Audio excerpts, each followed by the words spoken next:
દાંતા તાલુકામાં પહલગામ હુમલાના શહીદોને શ્રદ્ધાંજલિ કેન્ડલ માર્ચમાં દેશપ્રેમની લાગણી વ્યક્ત થઈ। જમ્મુ કાશ્મીરના પહલગામમાં થયેલા આતંકી હુમલામાં શહીદ થયેલા નિર્દોષ યાત્રીઓની સ્મૃતિમાં દાંતા તાલુકાના લોકોએ અનોખી સંવેદના વ્યક્ત કરી ગામમાંથી એકત્રિત થયેલા નાગરિકોએ શાંતિપૂર્ણ કેન્ડલ માર્ચ યોજી દીવો પ્રગટાવ્યા અને દેશના વીર શહીદોને હૃદયપૂર્વક શ્રદ્ધાંજલિ અર્પણ કરી। આ કેન્ડલ માર્ચ દાંતા બજારથી શરૂ થઈ સરપંચ કચેરી સુધી શાંતિપૂર્ણ રીતે કાઢવામાં આવી। રસ્તા પર સતત શહીદો અમર રહો, આતંકવાદ મુર્દાબાદના નારા ગુંજી ઉઠ્યા અને સમગ્ર વાતાવરણ એકતાથી આબાદ થયું।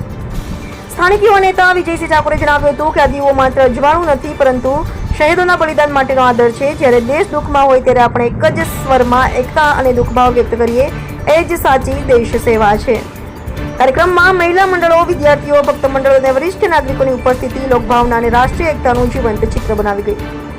આ શ્રદ્ધાંજલિ સમારોહ દાંતા તાલુકામાં દેશપ્રેમ, એકતા અને સંવેદનશીલતાનું ઉદાહરણ બનાવી ઉભરી આવ્યો। રિપોર્ટર લાલસિંહ ઠાકોર, દાંતા।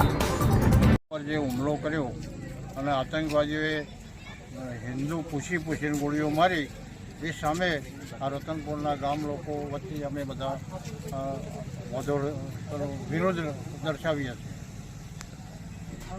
રાવલ અંબાલાલ રતનપુર ગામથી, અને હું ત્યાં પહેલગામમાં રહીને આવ્યો છું।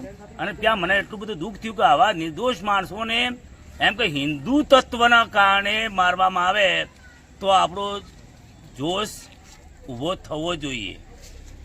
અને બીજા નંબરમાં કે અમારા ફૌજી તો અમે કંઈક માયનો છે એ લોકોએ લશ્કરે તોયબા 18 પ્રકારના એમના ગૂંઠ, અને તોય એમ છતાં હજુ સુધી આપણા હિન્દુને અને હિન્દુ રાષ્ટ્રને અને ભારત દેશને પાકિસ્તાનવાળા જીવવા દેતા નથી। એટલા માટે અમે અહીંયા શાંતિ પ્રદર્શન કર્યું છે, અને એના માટે નરેન્દ્ર મોદી કડક પગલાં લે એવી ભલામણ કરું છું। જય હિન્દ, જય ભારત। જય હિન્દ।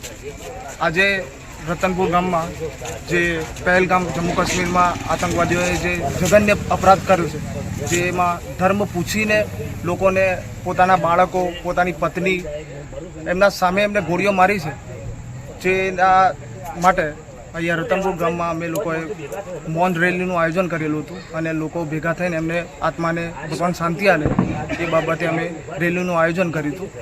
તો શ્રદ્ધાંજલિ અર્પણ કરીએ છીએ અમે લોકો, ભગવાન એમના આત્માને શાંતિ આપે।